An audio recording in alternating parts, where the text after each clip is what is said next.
Hello and welcome back to the Fairbanks Year-Round Podcast. This is your host, Blake Schreckeis with the Summit Realty Group, and today I am joined by a very special guest, Mr. Dick Brickley, who is associated with a lot of things, but the one that we're going to talk most about today is Sculpting World Friendships Park, which is an upcoming thing that has been in the works since '06, right? Or at least the idea has been around since '06. But before we get to any of that, we're going to back it up. You've got a very interesting story. We've already had a hard time starting because I keep thinking of questions I want to ask you before we even started recording. But how did you end up in Fairbanks? What's your story about getting here? Basically, Fairbanks, Alaska was my last assignment. Mm-hmm. I was lucky enough to be chosen to be the director of logistics at Fort Wainwright, Alaska, and I moved from Fort Lewis, Washington to spent a couple months in Anchorage and then was transferred up to take over as director of logistics at Fort Wainwright, Alaska. Mm-hmm. And so how long were you in the military for? 20 years. Well, 20 years and I think 3 months. Mm-hmm. And had enough of it. Why work for half pay, right?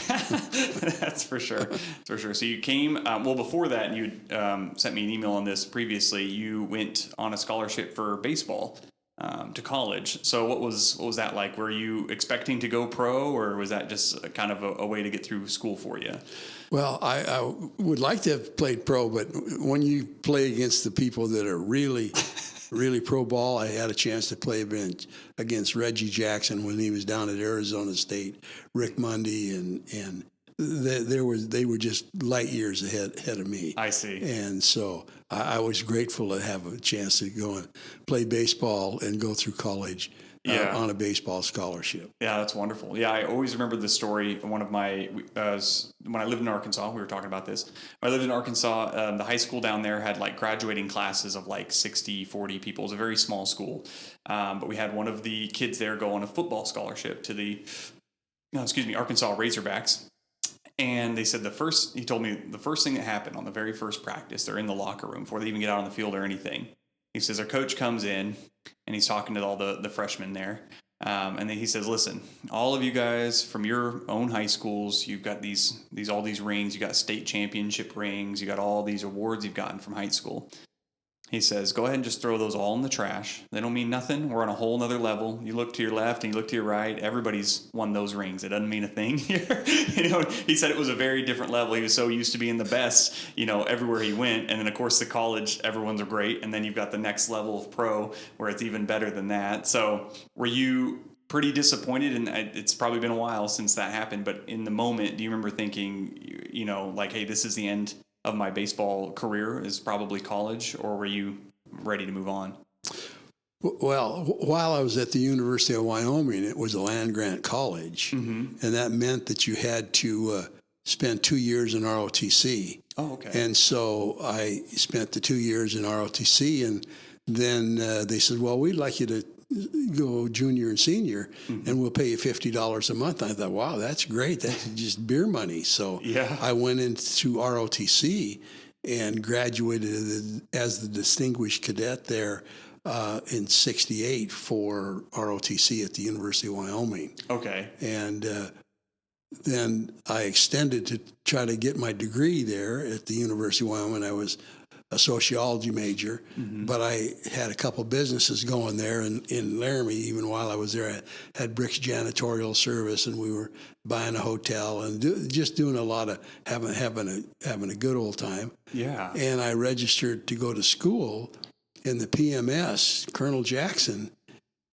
called me, says, Brickley, you better, because I got straight Fs, I didn't go to any of the classes, you better be at Fort Benning, Georgia. Or you're going to be down there as a private. So I went in there, and he swore me in as a second lieutenant, and I packed up my 63 vet and headed for Fort Benning, Georgia, and I was on my way. That's awesome. So in that time in the military, you end up meeting your wife, correct?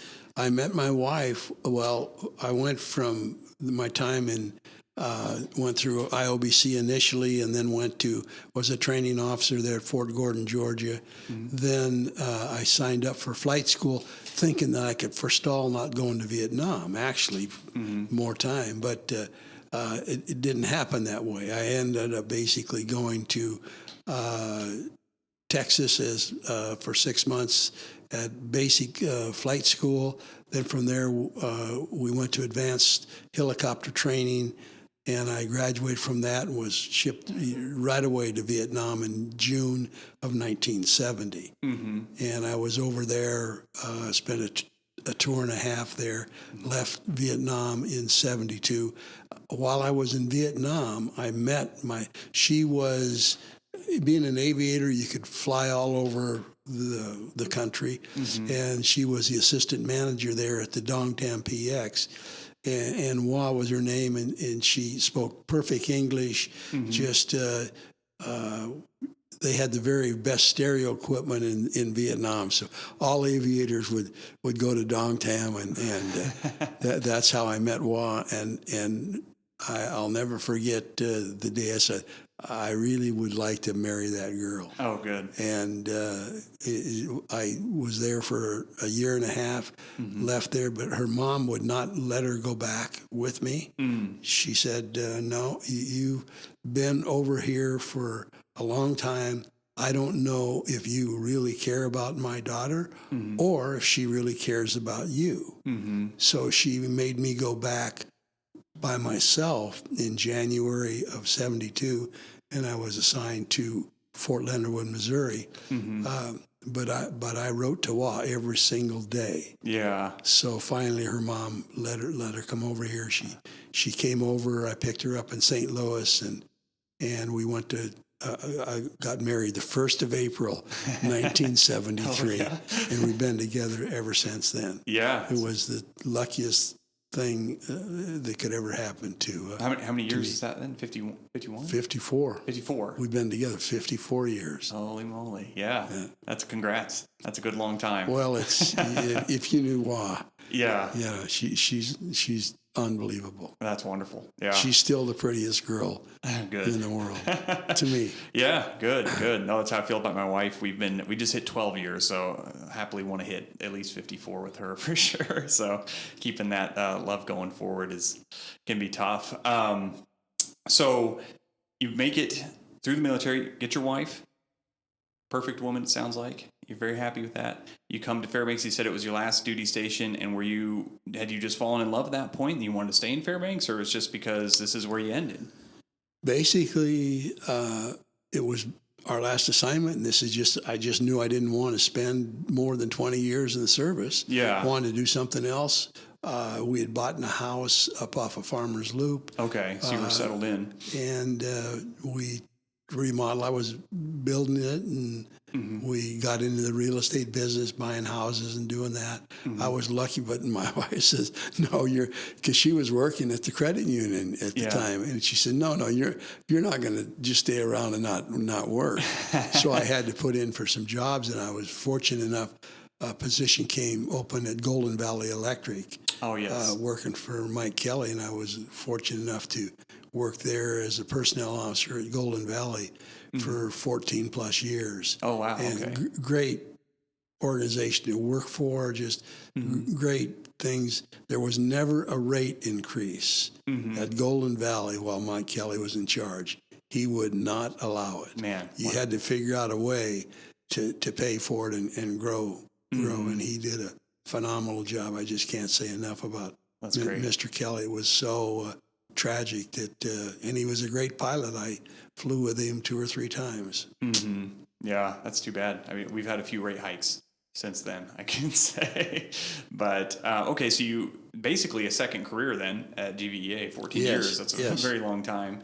So what kind of started heading you towards, and I know you said in 2006 is when you had the idea for Sculpting World Friendships Park, but what got you to that point in between those? Well, actually, my last assignment at Fort Wainwright, I was the director of logistics, and I worked for Colonel Wally Cox, mm-hmm. who was a great guy and a dedicated professional, and he retired 2 years before I got out of the service there at Fort Wainwright, and Wally became the president of the Chamber of Commerce, and he was always enthusiastic, and he wanted to get something going in the wintertime here because he did some study and saw that back in the 30s that they had an ice event, the dog derby and ice event, and Wally wanted to try to get that revitalized.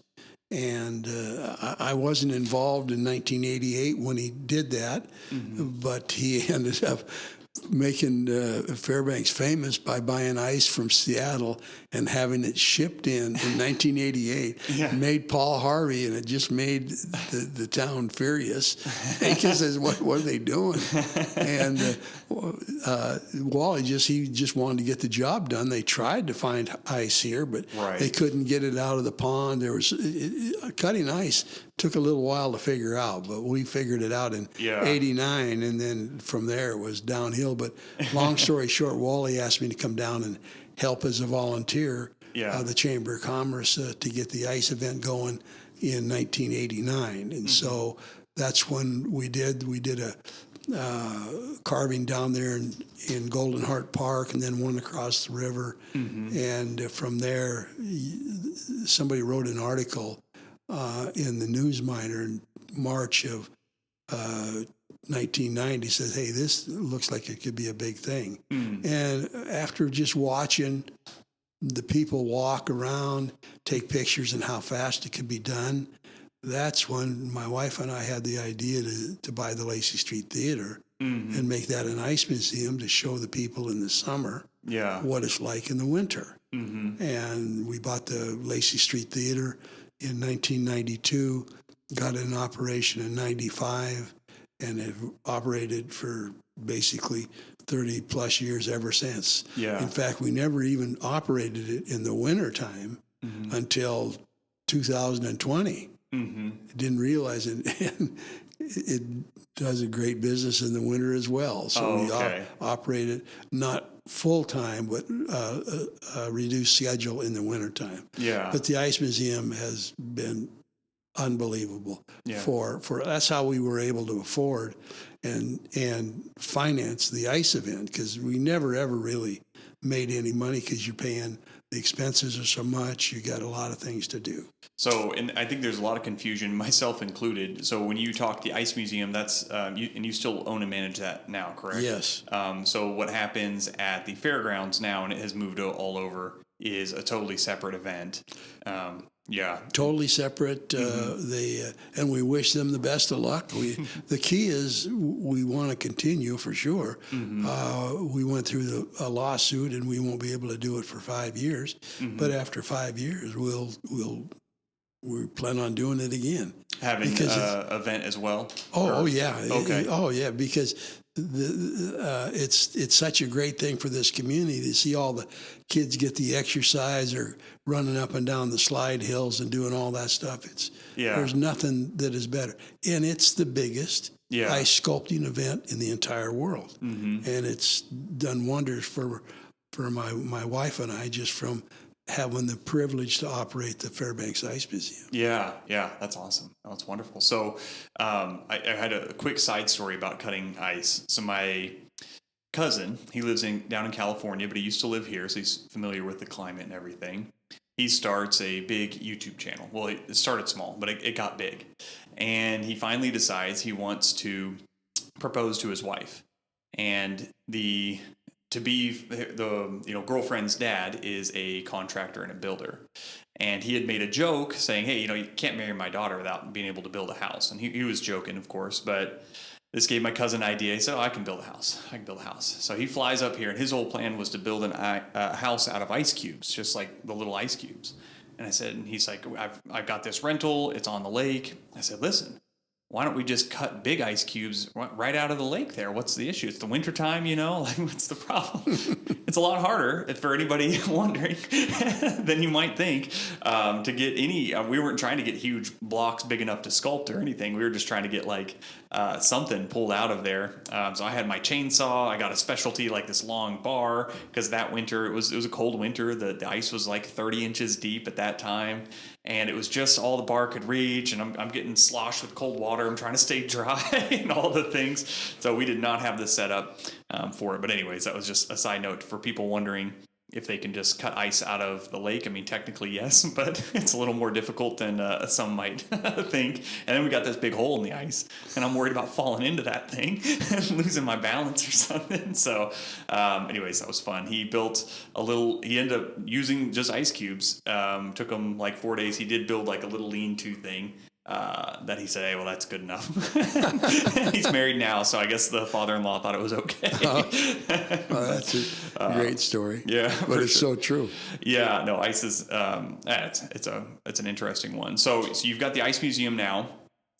You've got a lot going on. I guess I don't want to dive into absolutely everything, but the one way that I have seen you most, or I've interacted with you most, is in the wintertime, your Christmas lights drive-through park, I guess you'd say, off of Phillips Field Road there. And my kids love it every year. They're like, we got to go back. So we go every year.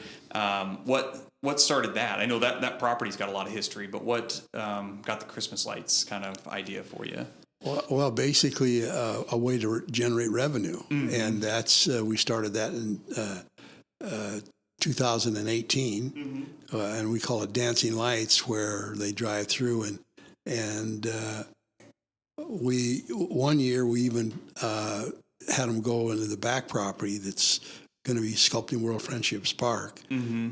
and that was huge. But it was really hard to do, mm-hmm. because we had to run wire so far and stuff like this. Yeah. But again, our dream is you will actually be able to drive around there a 3.5 mile course, mm-hmm. and see dinosaurs running across the pond.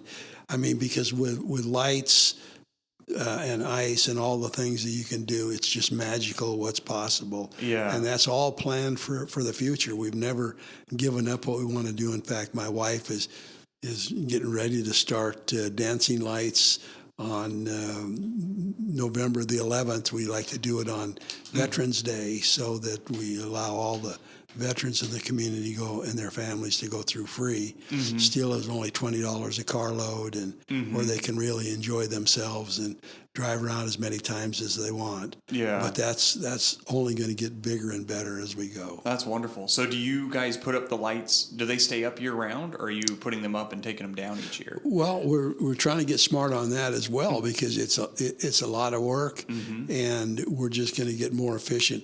But when we were doing it with the old-fashioned lights, it was very costly to do.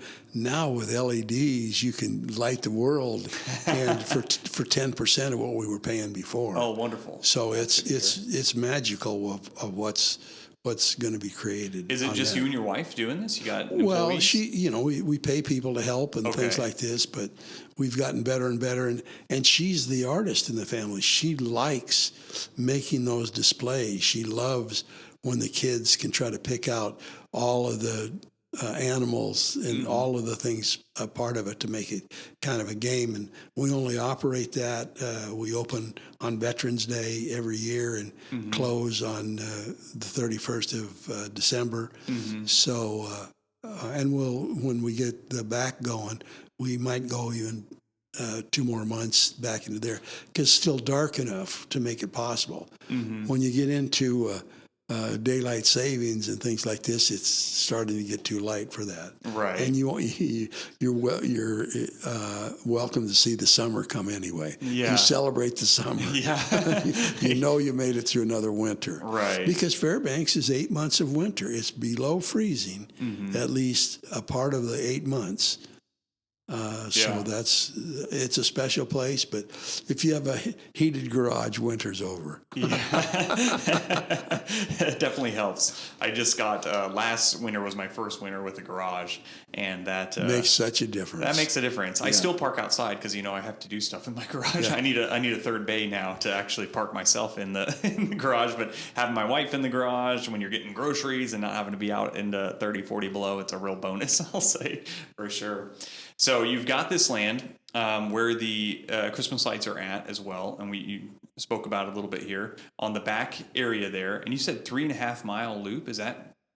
Basically, in the back, it's 67 acres. Wow. In the back. Yeah. And that's where the dream is to build Sculpting World Friendships Park. And it's based on creating, we initially were thinking we're going to build individual facilities for all the countries, but then really looked at it and says the most efficient to make it work is there are 7 continents in the world. Let's build the 7 continents, and then the countries that are in each one of the continents will build them a space, the same amount of space as any of the other countries, and we'll bring 4 artists over once a year at our expense. And all that we ask is that in their art, and we'll give them the facilities to do the art and things, but in their art, they write a statement of how their art is creating friendships throughout the world from their country.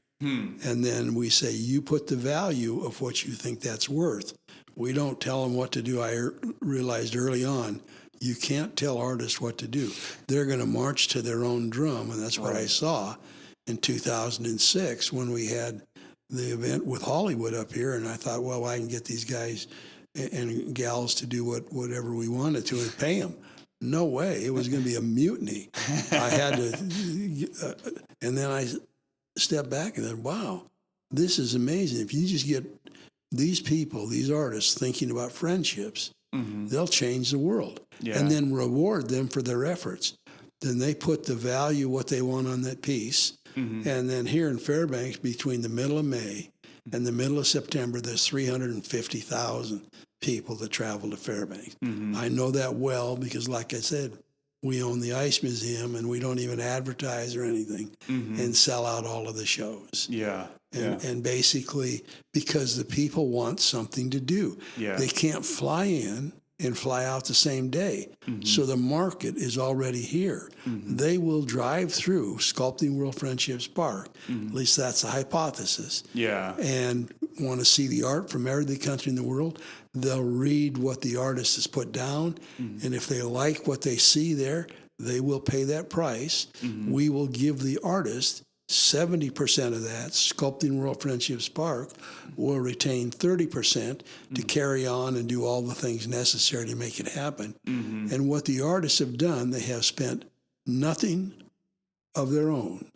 We've provided them everything, transportation to and from, facilities while they're here for a month, the whole works. But they have helped us create friendships throughout the world. And we want to build a Sculpting World Friendships Park in every country in the world and in every community like Fairbanks. And based on my calculation, there's over 3,000 of those throughout the world. But it's a thought process that's being created. We want people to think about friendships and not blowing things up. Like I say, I'm retired military, and there's such a waste in what we do, spending money like this. So on the park itself, and for those listening, he's got a drawing out here. It was my understanding, and you can correct me on this, you've got the buildings to scale of how many countries they have in their, the buildings are the continents, and however many countries are in that continent is how big the building is. Is that correct? Correct. Okay, gotcha. And some of the buildings will be 4 stories, some maybe 5. We have a 13-story building out there is for basic, that will be for the headquarters of Sculpting World Friendships, because it's the Sculpting World Friendships, number 1. And basically, like I say, we want to have one in every country in the world and in every community like Fairbanks. And again, we're not asking for any money from the countries. I tried to work with them, and it's impossible. You got to work with the artists, the people that make it happen. And so you're going to be bringing in, like you said, at your own expense for a year, artists, correct? For a month. For a month. And they'll stay in their facility for that month. For that month. Wow. Okay. But now, with all the technology, we'll have Sculpting World Friendships Parks in their country as well. And they'll be able to communicate back and forth the jobs that will create for the artists. And again, it's a thought process. We really want people thinking about friendships. It will work. Yeah, that's awesome. That's awesome. So you're bringing them in. So what if this goes? And I'm just talking because I'm interested.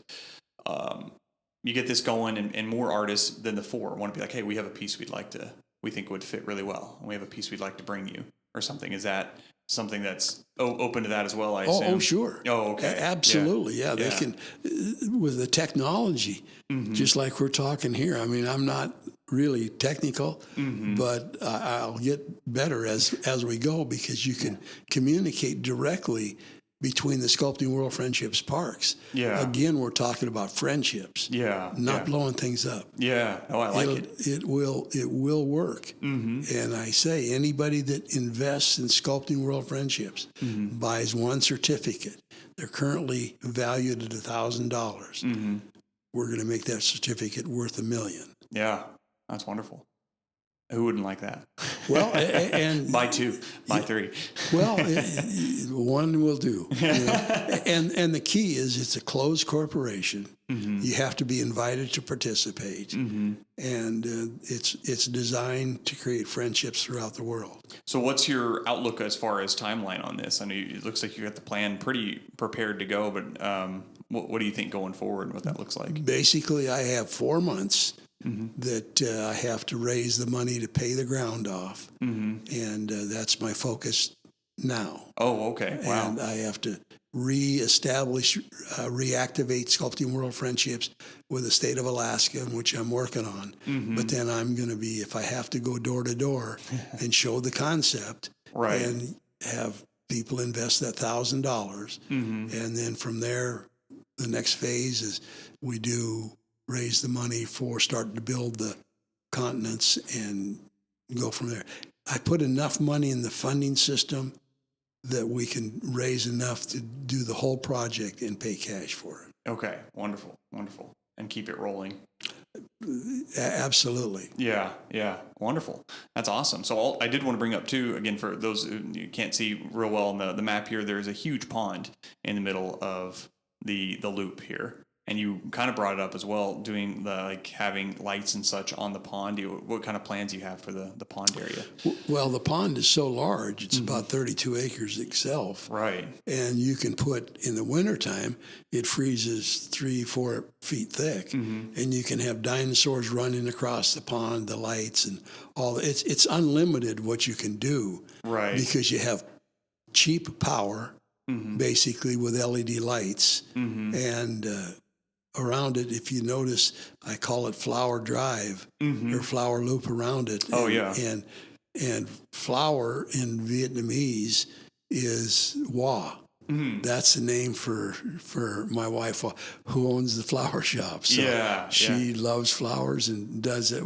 I'm the delivery driver and deliver flowers every day. I did want to ask, through all this, your life, you're even saying in the military, where did this entrepreneur, this want or desire to own businesses, did your parents, were they business owners? Where'd that come from? When my father owned the Standard Oil bulk plant there in Billings, Montana, and my grandfather was the one that helped during the Depression. I mean, the Brickleys have always been involved in businesses, and so I've always liked the challenge. Yeah, and it's always exciting, never a dull moment. Oh, you seem so relaxed and stress-free.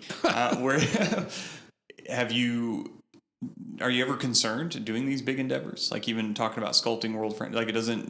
Never. No worries. No. Yeah? Because we think it out and you get the right people working with you, you can accomplish miracles. Yeah. No, absolutely no doubt. And, just to take apart the old ice park there from railroad property when they gave us that notice they weren't going to extend our lease, and relocate everything down to the new site and get it all done and leave the railroad property in broom clean condition and be ready for the 2012 event at the new site.